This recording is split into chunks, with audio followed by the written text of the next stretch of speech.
or something just to sync it up for me? Yeah. All right. One? One. I say one. I say one. One. One. No, that's... Okay. You okay, say two. Come on. Real troublemaker, huh? Welcome back to another mock draft. This one is going to be a little bit more interesting than some of the ones we've done previously. You know, we get into mock draft season, and everyone seems to know exactly what's going to happen, or so they think. Then we get to the actual draft, and it doesn't exactly play up like that. It ends up being completely crazy. I'm joined by that franchise guy today. What's going on?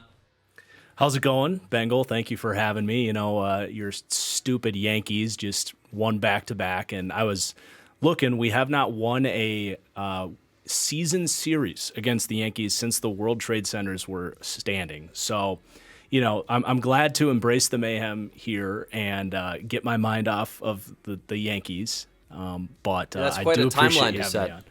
It's nuts, man. It's like one of the most lopsided. I can't even call it a rivalry, but just lopsided, you know, team to team records I could find. So we did a mock draft on your channel. That one was just doing what we would do if we were in those positions. This one, as I introduced, is going to be very different, and here is why. As you can see on the screen, we have a wheel here. And this wheel has a number of different options. Quarterback, wide receiver, a couple different my choices, different positional groups, offense, defense. And where this could actually get very interesting, well, we do have some trades as well. But we have large reach, small reach, medium reach, just regular reach. I don't know what that would even mean. That's use your best judgment. A few consensus on there, and then SEC and non-SEC. So I think the first pick, we're not going to get too crazy because it's going to be a quarterback, so it's not like draft a DB at 1. We can respin. I'd give you 1 or 2 if it is warranted. But if you're just, oh my God, I don't want to reach here, that's tough because it's going to end up happening. But basically, we're going to spin this wheel, and it's going to end up deciding which direction we go with that pick. I love it, man. This is gonna be nuts. So the question is, how many respins will it take as the first one goes until it makes any bit of sense here at number 1? Oh, we almost got QB. Right in between consensus and my choice. It's not going to be an O lineman at 1. We're going to go ahead and respin till it makes sense, at least a little bit. And I think that's a good enough spot to start. All right. With my choice. And because you're the guest on the channel, my choice is your choice. Who are we taking with the first pick, EFG? We are taking QB1, Stetson Bennett. No, Bryce Young. National champion, two-time national champion. No, we're going to go with Bryce, my QB1, and I still believe that this is where the Panthers are going to go in real life too. So I feel like we're off on a normal trajectory here. This video is brought to you by Manscaped. They sent me the We Save Balls t-shirt as well as the limited edition TCS Lawnmower 4.0. A really troubling statistic is that every day, every hour, a different man is diagnosed with testicular cancer. And testicular cancer is actually the most common form of cancer among men aged 15 to 35. It really is a big problem. And since April is National Testicular Cancer Awareness Month, I wanted to take this opportunity to tell you guys about how men's health has affected me personally and how it's super important to be super on top of cancer prevention and getting checked.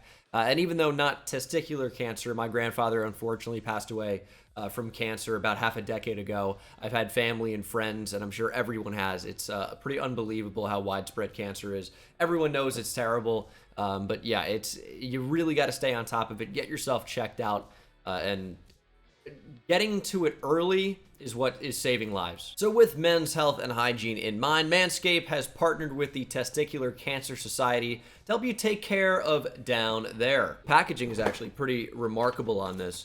Shave balls to save balls, isn't that nice? And inside the packaging, of course, you have the limited edition purple Manscaped plus TCS Lawnmower 4.0, as well as some important tips about how to learn how to do a testicular self-exam. Follow the QR code So what better way to support a good cause and also help yourself than by picking up the Lawnmower 4.0? It's a limited edition collector's item, only 10,000 units, so go down, click the link in the description and grab them before they're gone. Manscaped is donating $25,000 to longtime partner Testicular Cancer Society to help those impacted by testicular cancer. Of course, to purchase the special edition TCS Lawnmower 4.0 to support this cause, or I figured out how to do routine self-checks at home. Check out manscaped.com/TCS. If you are so inclined, you may also donate to testicularcancersociety.org. But as always, use my promo code TCSBengal for 20% off plus free shipping at manscaped.com. And thank you to Manscaped for sponsoring this video.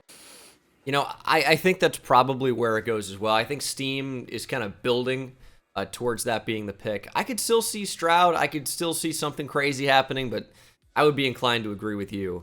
And here at number 2, it's going to be SEC. Would have been a lot easier with Bryce Young available. But this is not going to be a respin spot because I think I can talk myself into something that could really end up happening. Yeah. Although it would be wild. You still have some very realistic options here for sure. So with SEC, with the Texans, this is maybe a Will Anderson spot. I am going to stick quarterback, though, and I am going to go a different SEC player. That's Anthony Richardson. So back-to-back quarterbacks off the board, probably not in the order that we all expect, but this could be one of those wild cards where Anthony Richardson is the second quarterback off the board. I know there's, even some stuff building that he could be the first off the board, so this would be crazy, but I still think realistic. Yeah, and this is something I've talked about with on my channel with that pick too. Like, do you really, if you are like myself and others, you think Stroud is maybe a lower upside player, do you really want to, settle for that, so to speak? Yeah. When you're a new organization, you just brought in D'Amico Ryans, like you have time theoretically to maybe swing for the fences a little bit more. Richardson would be that big swing, or you could, trade down, go Will Anderson, build the defense.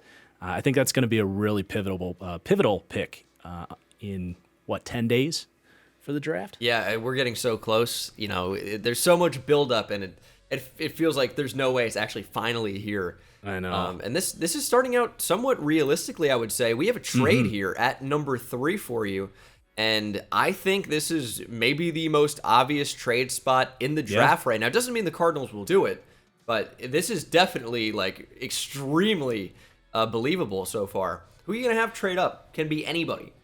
So with Stroud there, someone, you know what I'm going to do actually, if you approve as the number 4 spot, is have the Colts just make a little flipperoni. We saw this with when the Bears moved up for Trubisky. They just jumped up one spot to ensure that they could get their guy. So that worked out so well. But if you're the Colts, I think Stroud would be an excellent, plug-and-play starter. They're so desperate for a top 15 quarterback. I think Stroud can be that right away for them.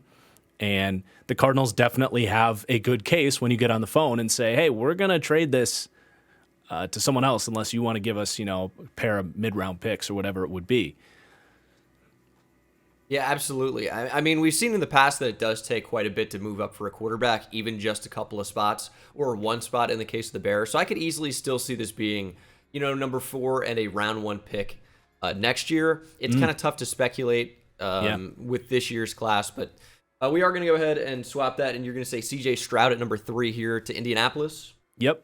And I like this for the Cardinals because they need superstar talent. This allows you to get the first non-quarterback off the board, whoever that might be for you, now that you're coming in at 4. But they cannot afford to miss with the state of that roster, especially if Budda Baker wants a trade.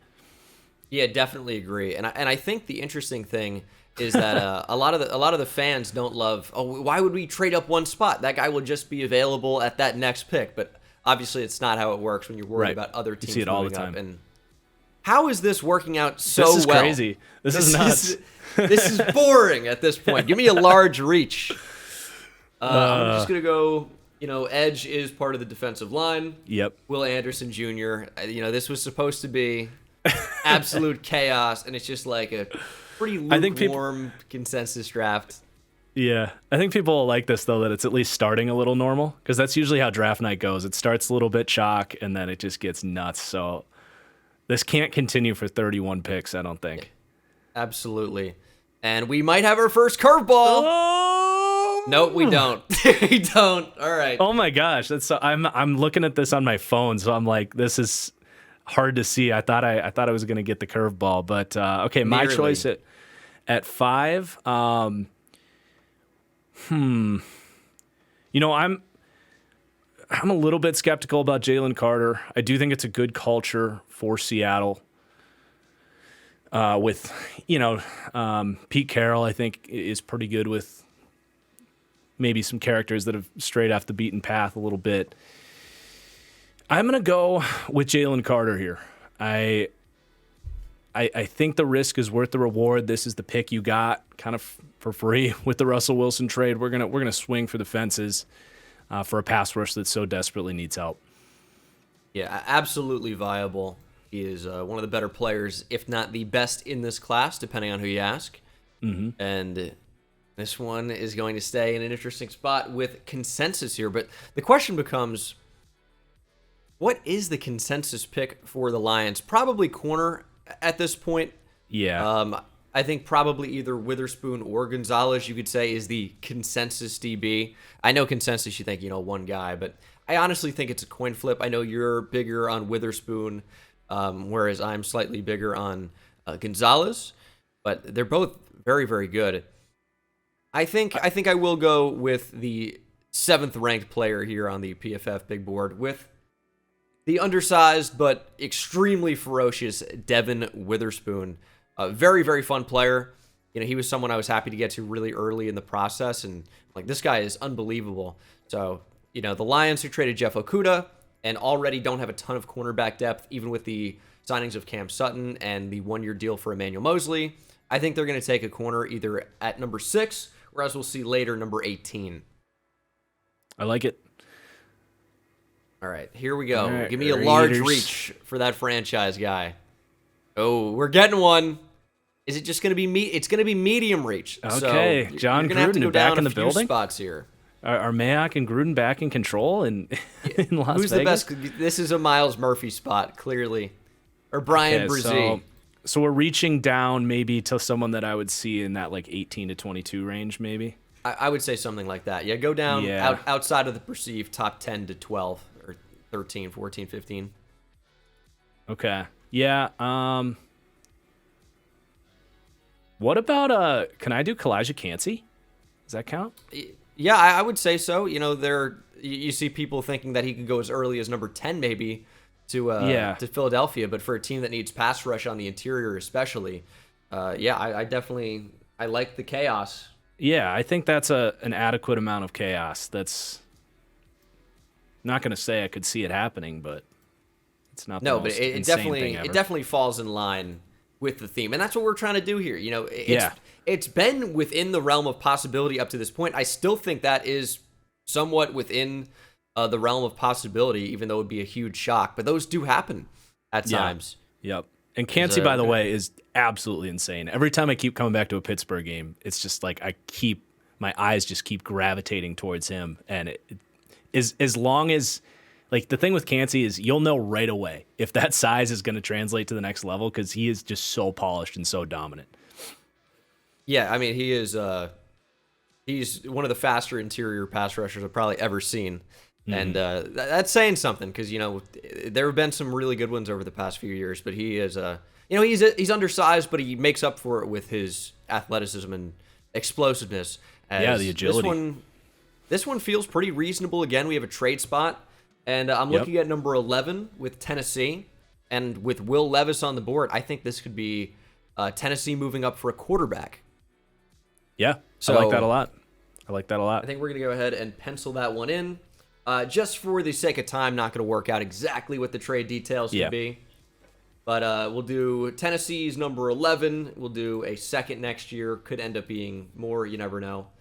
And Tennessee moves up to number 8, and that will be Will Levis, quarterback from Kentucky. Apparently, the building is out on Malik Willis, which you can't entirely blame them for. Mm-hmm. And Will Levis, a lot of people say, hey, that could be Ryan Tannehill. And they already have Ryan Tannehill in the building. Who better to learn how to be Ryan Tannehill from than Ryan Tannehill? I couldn't have said it better myself. All right. So next up, we have Chicago and the consensus pick. I think I probably know where this is going. Although, you could be I weird think here. Consensus is Skoronski, right? Yeah, I'd give you O-line. I'd say would be consensus. Because, Johnson here would make sense, too, if you wanted to go that direction. We just had my latest mock draft on the channel that we had Skoronski going to the Bears, and the Bears fans were saying, no way, they value length way too much. And I could see that. And I could see Paris Johnson maybe being the logical pick for them, especially with the scheme, the wide zone blocking that they want to run there. Paris is dominant in that regard. So if I can take Paris Johnson, I will, unless you think that's too far from consensus. I've already penciled it in. I think, when you get to consensus, you talk about, like, one name at a certain spot. But, like, if you had consensus come up at number 1, right, and you're the Panthers, is C.J. Stroud consensus or is it Bryce Young? I think it's kind of been 50-50. Right. And I think the Bears are another one of those that, I think it could go either way. So, yeah, Paris Johnson absolutely makes a ton of sense there for consensus, in my opinion. I think at certain times when it's close, you stick to the position over the actual player, as we'll get my choice. At number 10 here with Philadelphia, which a little bit upset about, because this is one of those where I've had trouble. But I think with Tyree Wilson still available at 10, the pick has kind of been made for me. Like, Howie Roseman really values defensive line depth. You get one that can play all over the defensive line if you wanted him to. Have your stud nose tackle in Jordan Davis there. Tyree Wilson, sliding down to 3-tech at times. I think he'd be devastating for an offensive line. That's basically, I think, I can definitely see it just based on how they draft, and the 3-tech point is perfect because that's exactly what he would do in year one. He would just be a disruptor, and then hopefully in time he kind of gives you a transition away from either Reddick or Sweat in time. Yeah, absolutely. And they rotate so many guys in and out anyway. Yep. So it's just maybe DPR off the bat, but he doesn't even have to be because he's so good against the run. Just find a way to get him on the field and hopefully make plays. Ooh, As we're going to go offense at number 11 to Atlanta, where this one, it's been a lot of defense for them in these mock drafts. Yeah. But not this time. Okay. We're going to take Bijan Robinson here, Bengal. Oof. I, as a proud owner of Tyler Algier in my Dynasty League, I hate this pick, but, I think Atlanta is a sneaky Bijan spot. I like that they were able to trade down. You look at how Arthur Smith comes from Tennessee, not just wanting to run the ball like crazy, but he had Derrick Henry there. He knows kind of the value of having an elite guy as opposed to just a Tyler Algier. You look at the kind of superstar talent that they'd be assembling there, just the difficulty in handling those mismatch problems, really, with Bijan and London and Pitts, Cordero Patterson. Like, they could really assemble a scary offense and would easily have a top 3 running game in the NFL with Bijan because that O-line is sweet. Yeah, absolutely. I don't know if Falcons fans are going to be on board for this, but I definitely would be. I think at certain times you want to say, oh, we need defense so badly. But if you can develop one of the better offenses in the league, and yet, quarterback, the passing game, still a bit of a question mark there, or certainly is. But if you can just focus on building up that offense and kind of like really building into your identity of running the football, Bijan Robinson is that guy and is the best receiving back in the class as well. So yeah, and they filled out that defense so well in free agency as well.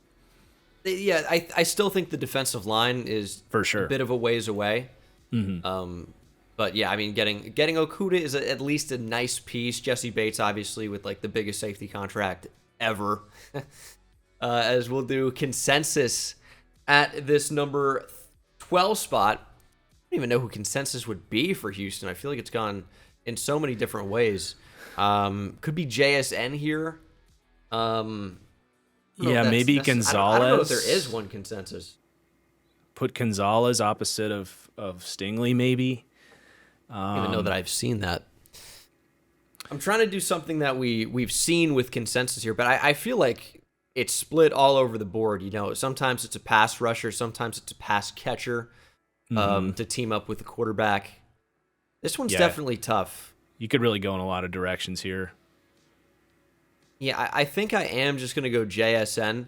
Okay. I've seen that a few times, and, you know, pairing up the best slot receiver in the draft with, you know, your young quarterback in now Anthony Richardson in this mock draft isn't the worst thing in the world. You know, I think that'd be a pretty good injection into our offense, and he gets to learn from Robert Woods, who has done it for a long time and been very good. Yeah. No, he wasn't good last year, but he has a history of being a very, very good receiver in the league. Bobby Trees. Yeah, and they don't really have that like instant separator there, which JSN could be. That guy that's, you know, readily available right away. Whereas, you know, you got Nico and Mechie, probably going to be a little bit more down the field options for him. Yeah, absolutely. Your choice here at number 13 with the Jets. With Peter Skoronski still available, I think that's like a best case scenario for the Jets. Just kind of flowing in like liquid mercury to whatever open offensive line spot ends up needing help, and you know, secure the O-line for Rodgers. Yeah, it's funny. The Jets moved up for Elijah Vera Tucker a few years ago, and I think it was at number 13, if I recall. Might have been 12, but something right around here. And, yeah. I mean, Peter Skoronski is a very similar player in a lot of ways to AVT with the tackle to guard flexibility and really just being a swing player right away. Absolutely. Yeah, definitely a lot of value. Next up will be the Patriots at 14. This is where things could get crazy. And it could be a little bit. D-line. Ooh. You know, edge is a bit of a need for them, even though it's been, you know, pretty popular wide receiver or DB spot here. Lucas Van Ness at 14. I like that. I think that's going to be the guy for me. Seems like a Patriot-type player as well. Yeah, and when you said edge is a need, that's like the spot they need to upgrade, is that kind of like, you know, he'll play a little 5-tech early down because Uche, he's, you know, that stand-up on-ball guy. Yeah. Uche was so freaking good last year. Unbelievable. Like, he reminds me so much like Elvis Doomerville in his prime. You still got Jude on there. But... yeah, he'll basically be an upgrade to not Lawrence Guy. Who's the other? Dietrich Wise. Yeah, he's just a much better version of Dietrich Wise. And the stunts. I mean, New England, I think, was second in the NFL in pass rush games run last year. Between Lucas Van Ness and Uche with his bend, I actually really like this pick. I haven't thought about this spot, but that's really fun. Yeah, I think people are going to look at it because you just look at the black and white. You go edge. We have Uche, we have Judon, but he doesn't play that position. This is someone that, I mean, could be as heavy as 280 or 290 pounds as a rookie. I think he's like 275 right now. But depending on how the Patriots in this scenario want to build him up, that's a guy with a big frame who moves incredibly well. You know, he could play up to 290, I think, and be still plenty explosive and but Wise plays, I think, right at like 276. And I would go as far as saying this could be like sneaky a top 2 or 3 pass rush in the NFL next year if they got Van Ness. So I really like that because Barmore only played like the last 6 games of last year, and he is so underrated. Yeah, I would agree with that. Your choice here at number 15 for the Packers, funnily enough, you are a Packers fan, and you get to choose whoever you want. No JSN on the board, although. I guess the grand question is, was I able to get Corey Davis in a trade with Aaron Rodgers? Because that would change my pick here, depending on how that plays out. What's your answer? We're gonna say no because there's no telling if a trade will be done by the draft. It could be, but it seems like the Packers are in no hurry. So I'm not sure if you can plan on having Corey Davis, and even if you did, I'm not sure. Yeah, I'm not sure you'd want to, base your first round pick around whether you have Corey Davis or not. Although you could. I don't. No shot against Corey Davis, but Yeah. It is what it is. Well, we know Brian Gutekunst would look at that as certainly good enough, but this is my choice. Brian the bad man is gone. So he's out of the picture. I just tweeted about this earlier today. I'm gonna stick with the guy that's still my QB1 in this draft, despite the buzz kind of falling off. I'm gonna take Quentin Johnston here. I look QB1? Yeah, QB1. Shock in the world. Yeah, he to me has a real chance to be an alpha wide receiver in the NFL. It's just the ball skills got to improve, and that is definitely a risk. He just lets it get into his chest. He had drop issues. I get it. He did not use his size to win those tough catches in the way that he's capable of. So trust me, I get it. But the run after catch ability in a Shanahan style offense here in Green Bay, the ability for them to use him like a Deebo Samuel, manufacture touches, he is so explosive in that department. Can be a vertical threat, but they have true speed already in Christian Watson. A similar but complementary number 2 and potential number 1 next to Christian Watson here. And the great irony of finally drafting a wide receiver with a first-round pick after Aaron Rodgers is gone. Rodgers is gone. Yeah. Yeah, I definitely like it. I think Quentin Johnson could end up being an incredible player. You just wonder if he can develop into that. But yeah, upside pretty much as high as any receiver in this class. And if I may real quick, for what it's worth, whatever Green Bay was teaching Christian Watson clearly worked, because he was not a good ball skills guy at North Dakota State, whether it was drops and contested catch wins. And he was dominant as a rookie in contested situations. So if they can just give that same, coaching to Quentin, he could very quickly fix those issues. Yeah, that's very true. I mean, you talk about Christian Watson. This is a guy that was returning kicks at his size at North Dakota State just to get the ball in his hands. Quentin Johnston, a similar type threat after the catch. Commanders here, D-line. I don't know if I like that. Oh, my God. Yeah, that's got to be a respin, man. I think that's going to have to be. Just because, they just re-signed Deron Payne. If they didn't, maybe I could talk myself into that, even though it's already a strength. And you could say, well, Chase Young's a bit of a question mark with his injury history. But I just think it's a little bit too much of a stretch at that pick, so we're going to respin with my choice. And my choice is going to, unfortunately, for me as a Giants fan, have to be Christian Gonzalez to the Commanders at 16. It's just the most obvious thing in the world right there. Need cornerback pretty badly, and you might have just got the best one in the draft in the middle of the first round without even having to move. Pretty favorable landing spot there for the Commanders. Yeah, as a Giants fan, you could just skew the my choice thing and take like Trey Hodges Tomlinson or something. Yeah, that would be fun. Just get a nice little slot corner in there. Yeah. Could go day 3. Just put him there at 16. There's your Bobby McCain my choice replacement. could have been a kicker. Bobby McCain, new Giants legend. We'll have to see. Oh, did he sign with the Giants? He is on the Giants now. Ooh, interesting. You're going to have non-SEC here to the Steelers. I think they'd probably prefer that at this point. Yeah. Oh my gosh, yeah. Yeah, I'm gonna take Joey Porter. It's been analyzed a million times over by everyone out there, so we could probably just move on. That's who they want. That's who they want. That's what it seems like. Which you can't blame him. He's kind of a perfect fit into their scheme. It's gonna be defense. It's gonna be defense, just slightly.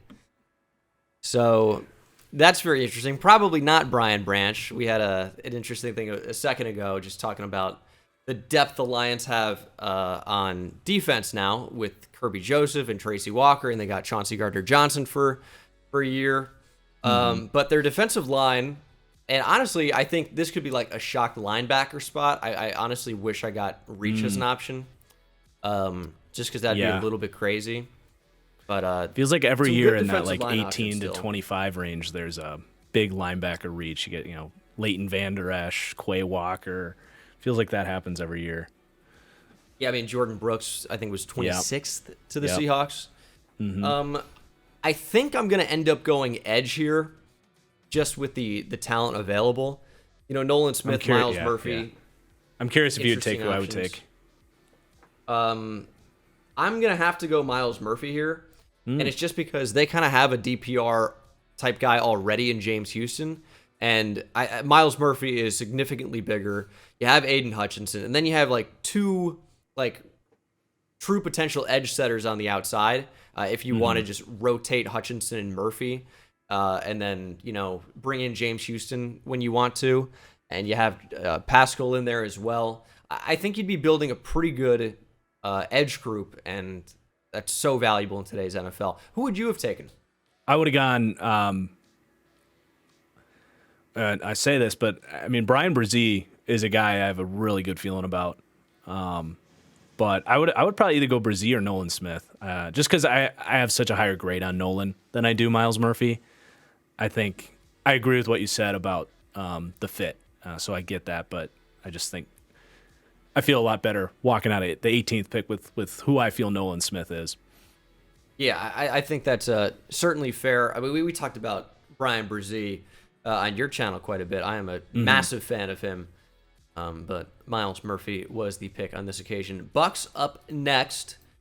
This one could get really weird depending on where the wheel wants to go. And it's going to end up being defensive line, it looks like, just barely, which is certainly within the realm of possibility with some of the aging talent they have there, Shaq Barrett notably. I think that's got to be Nolan, I would think. Unless you're taking Brzee to play him next to Vea, but they just drafted Logan Hall a couple years ago. Yeah, last year. Yeah. I think it'd be Nolan Smith is your guy?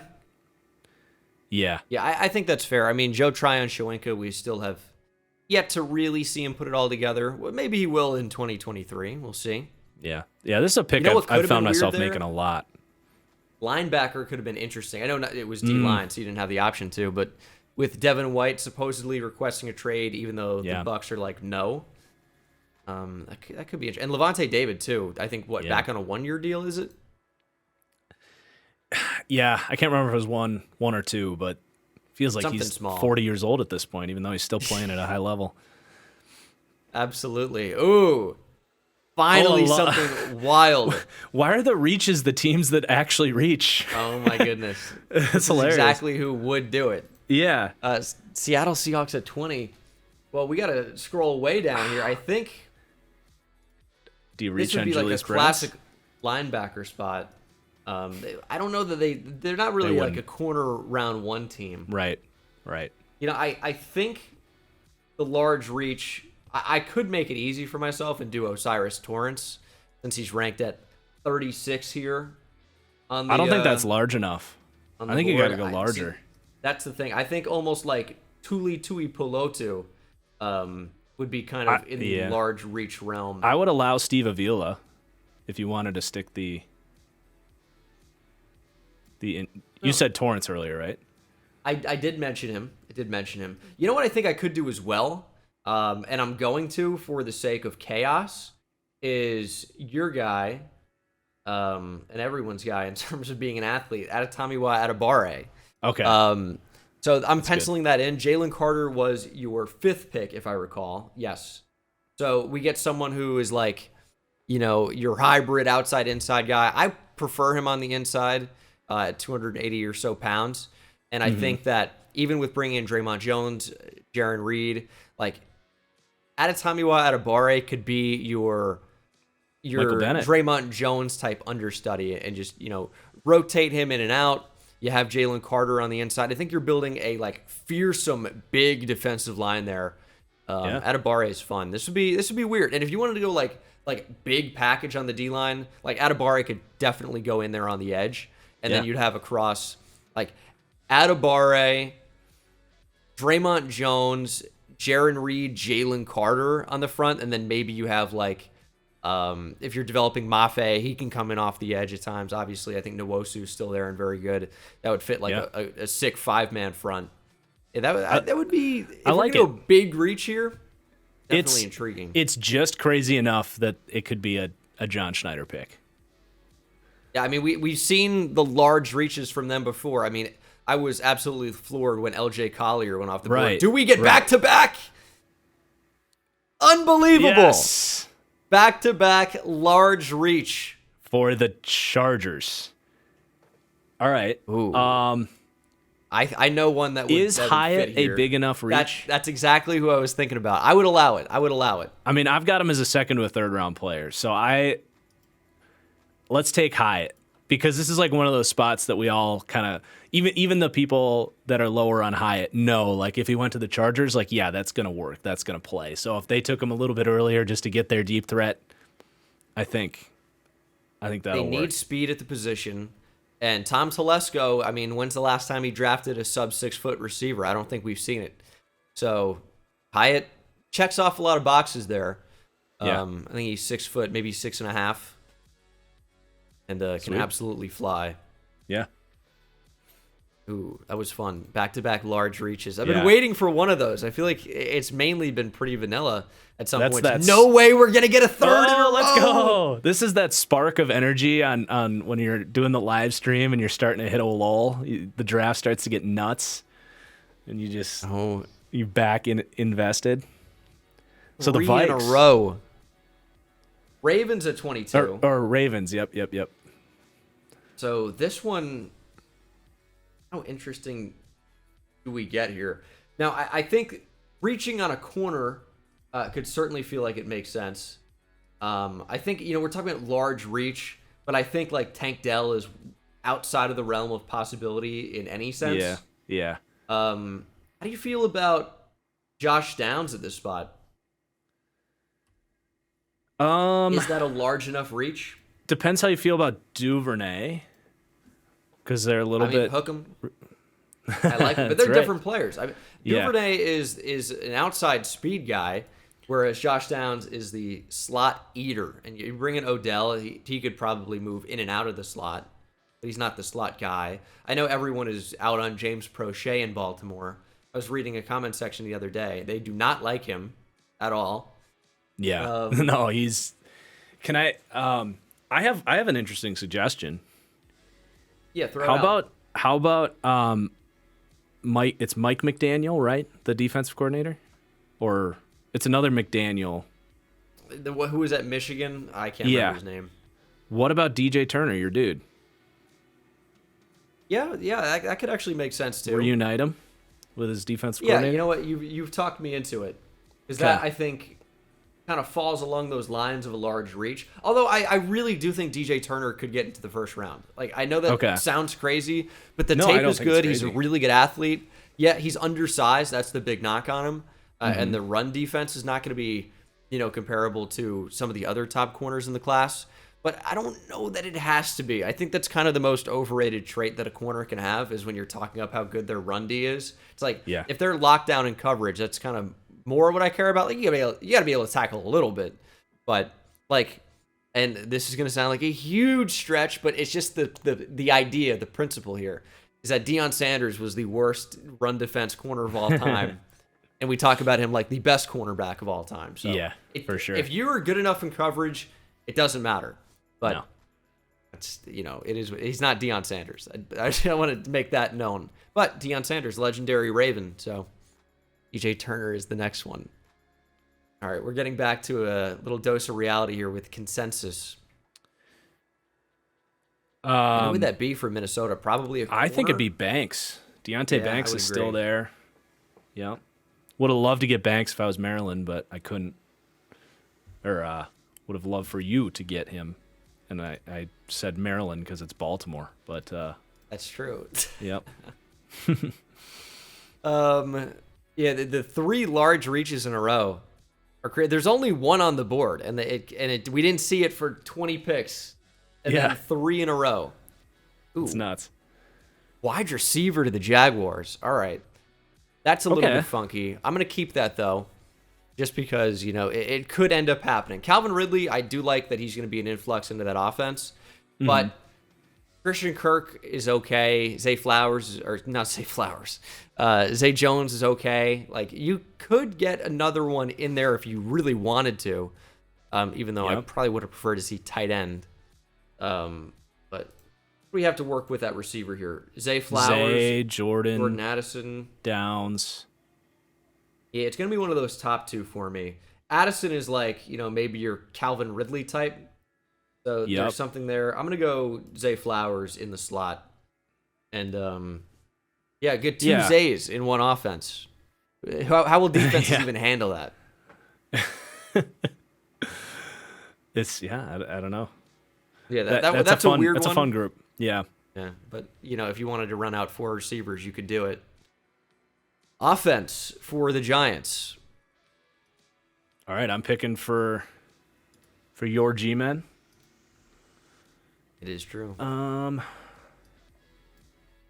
Okay, I'm going to take the guy that I mocked him there like 2 months ago, and I just saw a report that they're linked. John Michael Schmitz, center, out of Yeah, they need it. my pride and joy, Golden Gophers. Love him plugging in. You got that whole Bills staff coming in. Very similar player to, I always forget the name of the center in Buffalo. Mitch Morse. Mitch Morse, yep. Very similar. Not the most remarkable athlete in the world, but certainly good enough.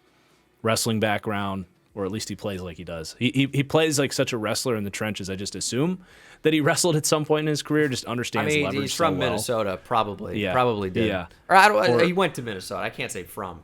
He's from a neighboring town, and if he wasn't a wrestler, he at least grew up like throwing haystacks on the tractor. Oh, for sure. So he's got that core farm strength. boy strength. Yeah. Yep. Cowboys. This is a team that could get a little bit crazy. Oh man, give me quarterback. It'll be non-SEC. Quarterback would be the Hendon Hooker. That would have been crazy. I mean, you got to get a winner in there, Stetson Bennett.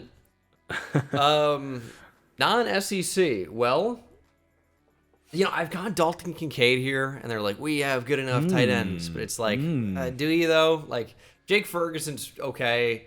Peyton Hendershot, I think, is the other one. He's okay. Where'd Dalton Schultz go in free agency? Down the road to Houston. Oh, that's right. Yeah, they don't like him. They hate Dalton Schultz. I think he's the most overrated tight end in the league. But I'm gonna give you another Dalton. It's gonna be Dalton Kincaid. So you can't escape Dalton. They always have to have a Dalton. Andy Dalton, Dalton Kincaid, Exactly. Dalton Schultz. Yeah. They have nice two Southern quotas name. that they meet. They have Dalton and they have the Boise State quota. I don't know that there's another team in the league that's seen more Boise State players come through in the past 5 or 6 years than them. I mean, and it's way more than you think. Because DeMarcus Lawrence is like the obvious one, Leighton Vander Esch, the obvious one, and then they had Cedric Wilson. They brought in Darian Thompson, the former Giants pick. Obviously, their offensive coordinator was a Boise State guy as well. Yep, Kellen Moore. And there are more. I mean, that was just 5 off the bat. So just like off the beaten path here for a second, J.L. Skinner is going to be a Cowboy then, huh? As the Darren Curse. That's actually good. Coming off the injury. Good comparison. Lock that in as like a 5th round pick. Yeah. Yeah, that actually is pretty interesting. Yep. I didn't think about that. J.L. Skinner is one of those guys that got buzz early, and then I think he tore his pec in this draft cycle. Yep, and, early. It was like a workout in February. Hype. Yeah. He's like really kind of a sucks. J-Ron Curse clone, so that would actually make a lot of sense.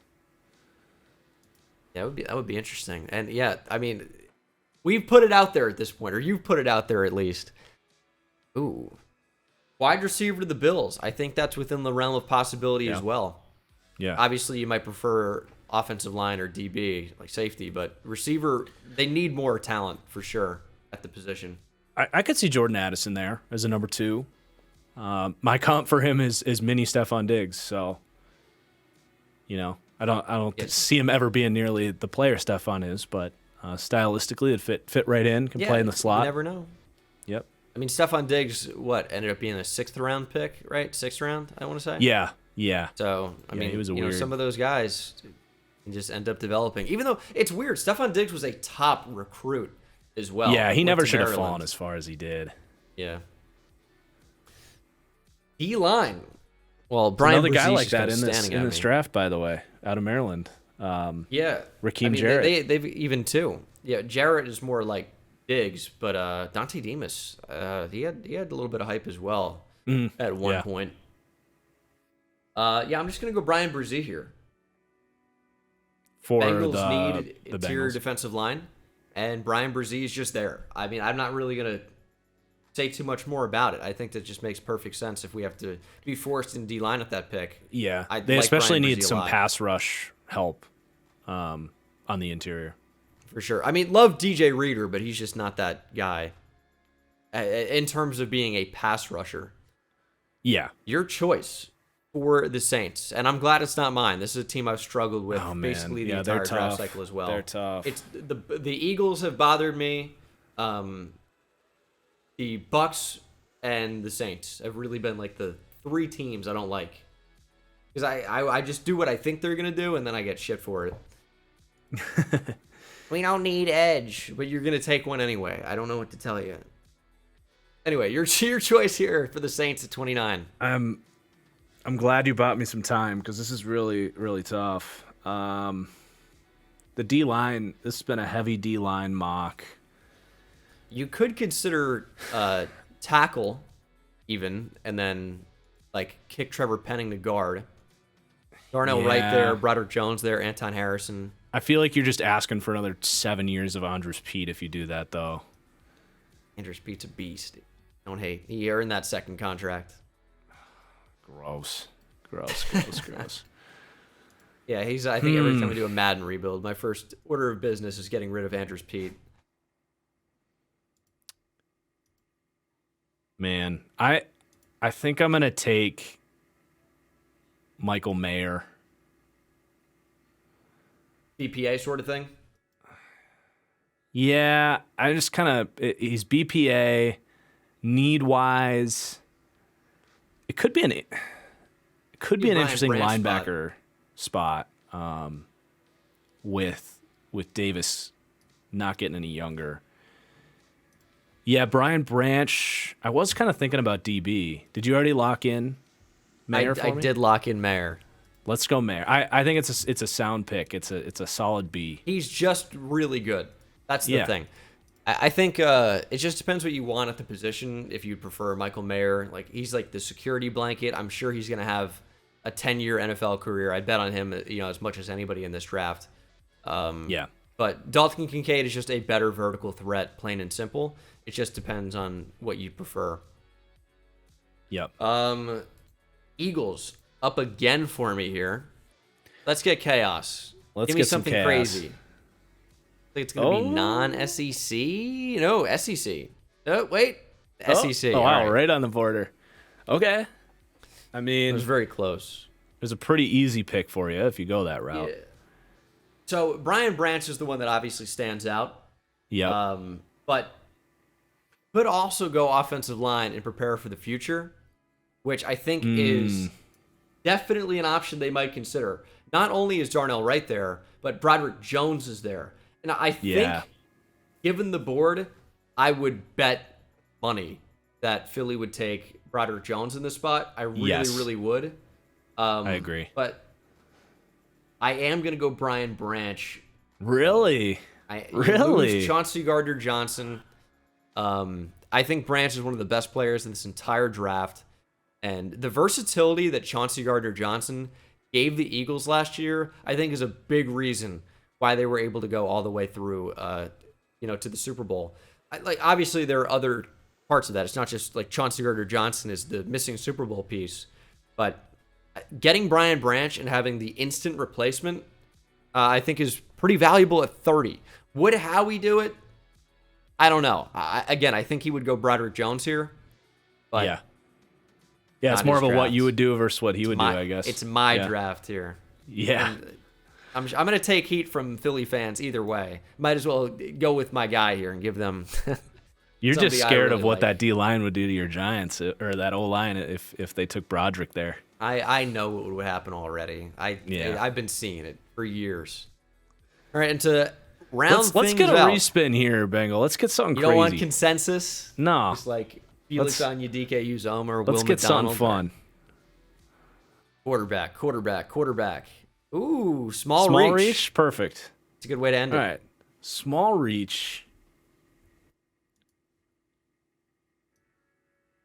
I will go with I guess because I was thinking Felix for a second there. You just said his name, right? He's been one of the guys that I've seen connected to the Chiefs at 31 quite a bit. He's a little too common there, so I won't go that route. But I just do want to say, to me, that would be a small reach. I think he's like the 48th player on my board. So if we're going to go with a small reach, let's take a player that I actually compared to Frank Clark, Derek Hall out of Auburn. All right. Yeah, you're passing up on some better edge players, but you know what? That's the point of this. So let's shout out Derek Hall a little bit. I like his pocket pushing ability. crazy build. He's like 6'3". He's got 34-inch arms that are just rocked up. Like, this guy doesn't skip arm day. That much is very clear. So he's got a lot of bull rushing potential. A little bit stiff, not as good of a run defender as he could be, but that was always kind of Frank Clark's thing. So yeah, Derek Hall is definitely good. PFF ranked him very low on their board. Yeah, but Renner's not a fan. I talked to Renner about that actually on my channel. Shameless self-promotion there, but it's a talented edge class, though. I mean, you could really rank these guys in any number of ways, and especially this draft more than ever for me this year is like the different flavors draft at so many different positions. You have guys that you could say are similarly talented that do different things, like running back, receiver, tight end, defensive line, cornerback especially, and linebacker. Like, the top 4 linebackers are all pretty different and all pretty good, depending on what you value. Trenton Simpson, Jack Campbell, Dion Henley, and Drew Sanders. Like, those are all different players. And I think easily you could make an argument for each one of those guys inside the top 50. Yeah.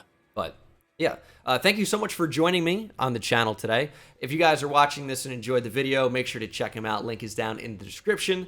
We did a more normal mock draft over on his channel as well. Although this one, I think, I don't know, man, this was end up being that crazy. It was fun. I think the wheel. This is somewhat reasonable.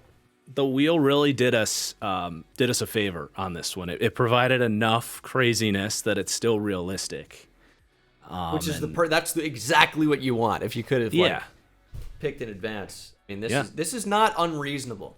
You know, some of these picks, maybe it's like, I don't think they're going to do that. But you could make an argument for, I think, every one of these, and it wouldn't be too crazy. The one I see and I don't love is Zay Flowers to Jacksonville. But even then, like, I think if they fall in love with him, if they wanted to get another receiver in there. Yeah. If they fall in love with him and they say, you know, Zay Jones is going to be gone in a year, Ridley we may or may not extend, and I think if they extend him, that's when their pick becomes so much higher, was kind of how that contract works. So if they're looking at that like, you know, okay, well, we can basically get a second-round pick if Zay Flowers turns into Ridley. Wouldn't be I mean, this is the team that took Trayvon Walker #1 overall last year, so let's not... They march to their own beat. Yep. But again, that's going to do it for this video, guys. Thank you so much for watching. Hope you enjoyed, and I'll see you in the next one. Take it easy.